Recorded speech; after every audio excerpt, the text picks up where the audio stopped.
Hey there, I'm Julie, and about 6 years ago, I did a video that was about creating these masked gelatin printed hearts, mainly to use as like embellishments for cards. But I've always loved that idea, and I thought I'd revisit it today in this video, but taking it in a slightly different direction to make wrapping paper. So my husband and I don't usually do like a big Valentine's Day thing. It's mostly like a note and then maybe a small gift that's either like a gag or something that you got at CVS. So, nothing special. So I just decided to print out a photo from our wedding and put it in this frame that I found that I thought was kind of funny with all these skulls. I guess he can interpret what that means. Anyway, so today I thought we would make some wrapping paper for it using that technique. So let's get started. So the first thing I'm going to do is remove the handles from the bag, and the good news and the bad news, if you've ever carried one of these bags, is they're not glued on very well. So you can usually, with a little bit of careful tugging, remove them without damaging the bag underneath. Okay, next we want to cut open our bag right along the fold.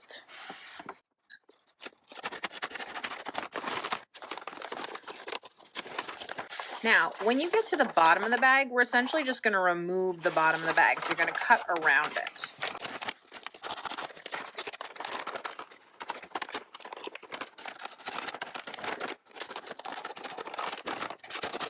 So I've cut out the bottom of the bag.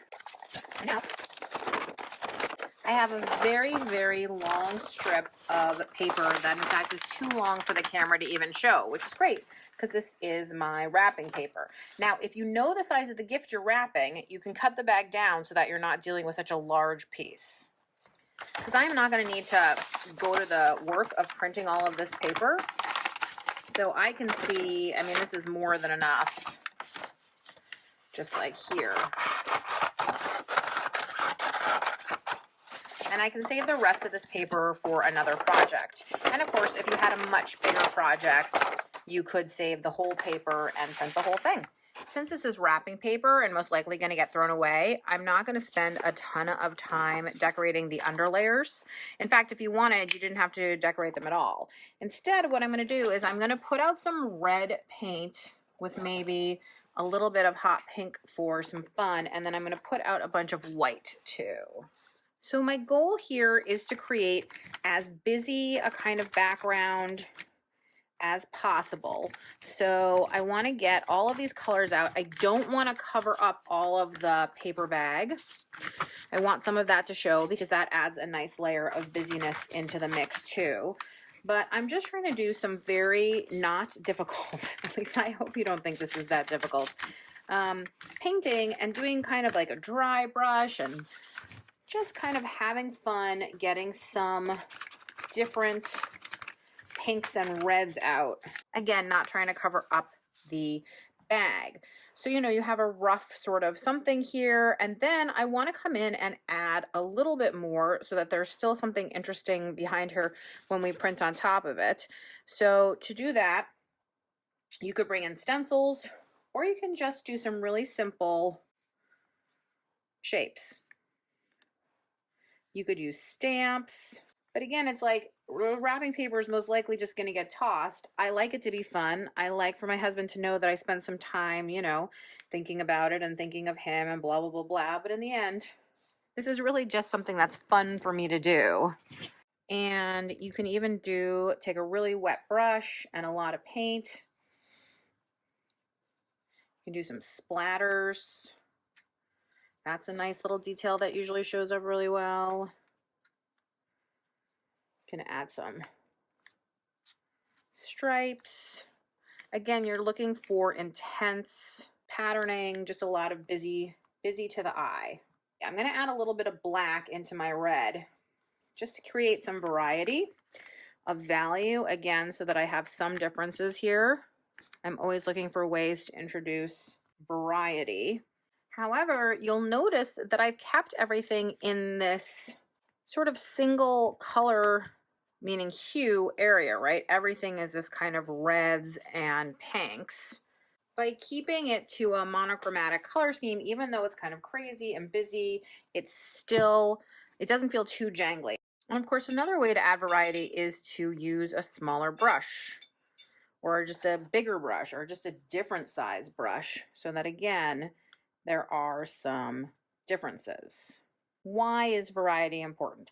I'm so glad you asked. So variety is one of the design principles, and I teach this class Design Boot Camp all about design principles and the elements of design. And one of the reasons variety is important is because it adds interest. If everything is the same, the eye kind of just glances over it and doesn't pay a lot of attention. But with variety, what you do is you can create a focal point. You can cause people to stop and look, at what you're actually doing or what's there.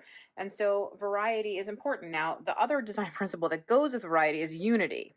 If you have too much variety, that's when you're like, whoa, what is happening? There's too much going on here. And so you want to skate that line where you have both variety and unity. And if you're interested in learning more about variety and unity, I hope you will check out Design Bootcamp. A new session starts on February 7th. The other thing that can help you add variety is simply rotating your paper so that you're not continually looking at it from one direction. We tend to gravitate right towards the same places or parts of our canvas or our artwork. And like I said, if you don't feel comfortable just using a paintbrush, stamps and stencils are awesome for this. Okay, and then just for fun and to speed up drying, I'm just going to take some sheets of jelly paper that I have, but it could be any scrap paper, and try to pick up some of the excess paint that's on here.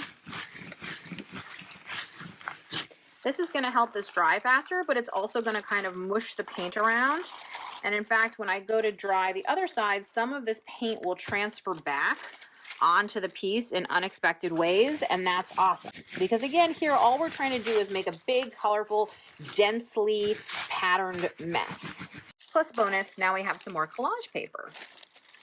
Okay, so my brown paper bag is looking great. I think it's time to get out the gelatin plate. I happen to have some leftover paint, so if you do too, you could do another bag. You could add it to your art journal, but I never like to let extra paint go to waste. I always find a way to use it. So I have a couple sheets of copy paper here, and what I'm going to do is I'm going to create some hearts, and I'm going to do it the way that you probably did when you were a kid in school, which is I'm just going to fold the paper in half and then cut along that crease. And you can see that I folded one vertically and one horizontally. That's automatically going to change sort of the natural shape of the heart that I'm creating, right? Because the one folded vertically is going to be thinner and the one folded horizontally is going to be wider. So I probably need a couple more hearts, so let me make them. So once again, variety is the name of the game. When we were decorating our paper bag, we were talking about variety in terms of marks and the darkness and lightness of the color, and yet we were creating unity by using only one hue, red. And then when we're talking about the hearts, again, we're talking about variety because we're doing a variety of sizes and kind of shapes of hearts, but it's unity because in fact they are all hearts. Okay, so I have 6 hearts. I'm working on a 12 by 14 inch gelatin plate. I have a brayer, and I'm going to go ahead and put out some acrylic paint onto my plate. Now, as you recall, this is the color of my paper. I want something that's going to contrast with it and something that's going to be fairly opaque. Now, across the color wheel from red is green, but that's going to go Christmas, and I really want this to be Valentine's Day. So a nice choice could be blue. It's close to green. You could also use teal, would be another nice one. It's kind of a blue-green, so again, it's a nice high contrast, but it's not exactly spot on. I'm going to use this turquoise blue. I happen to know that this is a very opaque paint. If you did not have an opaque paint, you could mix in some white paint with it. It would make it lighter, but it would make sure that it was nice and opaque. So I've spread the paint out onto the plate, and to keep it from being, a very basic kind of boring print, I'm going to go ahead and use a paint comb just to create a little bit of interest. Now you can buy paint combs, and you can also make paint combs.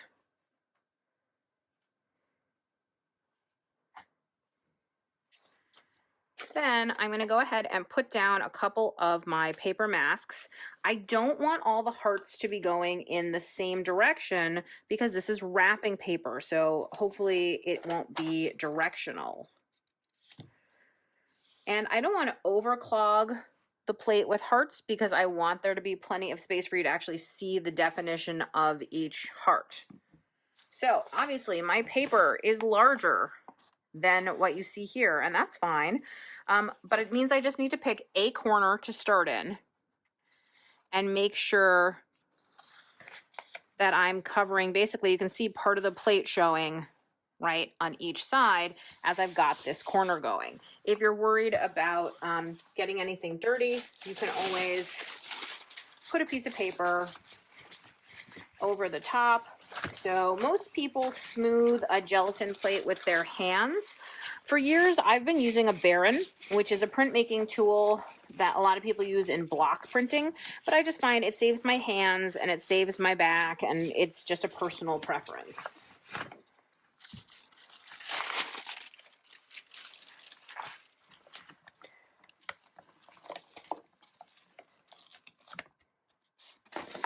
Beautiful. Okay, so normally I would say like, let's go with the ghost, but we really want to continue the pattern here, and I'm going to show you how to do that. So instead, what I'm going to do is I'm going to clean up the plate with some scrap paper. These hearts are really pretty, aren't they? I can see using these for something too. Okay, so this is the heart that I want because it's the one that continued off the edge, right? It only partially printed. So here is where it goes, right? Just like that. So what I'm going to do is I'm going to take a loop of tape. I'm using painter's tape. You could also use washi tape. You just want something that's not going to really permanently stick onto the paper and create a hole or a rip. So I'm just going to loop the tape over.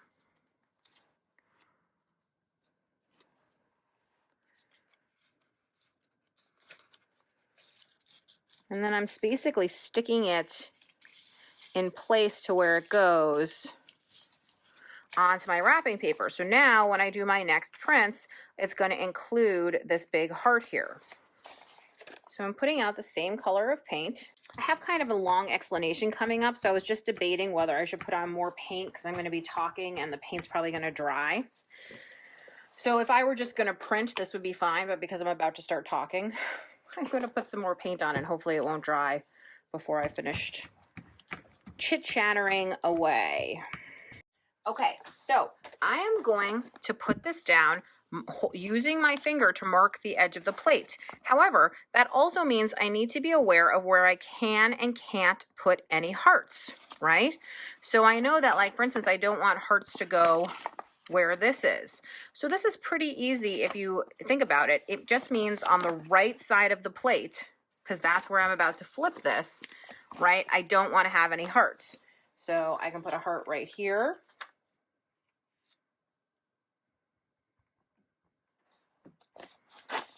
And I could put a heart coming off like here. I'm not even sure that'll touch. This is such a narrow strip. Okay, so again, with my finger touching here, I'm going to line it up. I can even fold this back so I can see the plate to try to line that up right on the edge. And now, oh yeah, that heart's not even going to reach. I can go ahead and print this. Okay, so now you can see, right, we layered in that next thing and it's almost seamless right there. My paint was a little dry and that's why this edge didn't get taken. And now I can continue on doing this and this. Now there should be enough paint on here if it hasn't dried that I should be able to squeak at least one edge out from the top here. So let's try it. Again, you can flip this around to face you if it's a little bit easier. Ooh, I just put my hand in it. And again, you can see where the paint was kind of dry in some places, but doesn't take away from it at all, in my opinion. And so for this little corner here, I'm not even going to bother to gelatin print it. I'm just going to put a little bit of paint out and then take my brayer, just cover that spot. Okay, again, it's wrapping paper. Because it's wrapping paper, we're just being super cash about it and not worrying so much. So let's take this heart off. And ta-da! Here is my beautiful gelatin printed masked heart wrapping paper. I love how you can see the pattern through these scrape marks. I love how the hearts look. So now I just need to let this dry and I'll wrap my present up and I'll show it off to you. Okay, I didn't like the angle of the video because my head kept coming into it, and I wanted to make sure that you can understand how I am getting that continuation, how I'm lining it up. So I've put out some purple, which is a contrasting color to what I actually used in the first layer. And as I did before, I've taped the mask onto the brown paper bag. So now hopefully at this angle you can see. I'm putting my finger down at the edge. You can even fold it back so that you can really see what you're doing. It's okay if there's a little bit of overlap. It's better to have some overlap than no overlap. And then I simply push it down into place on the plate. Okay, so I did this in purple so you'd really be able to see it very clearly, the line. Let me just remove this.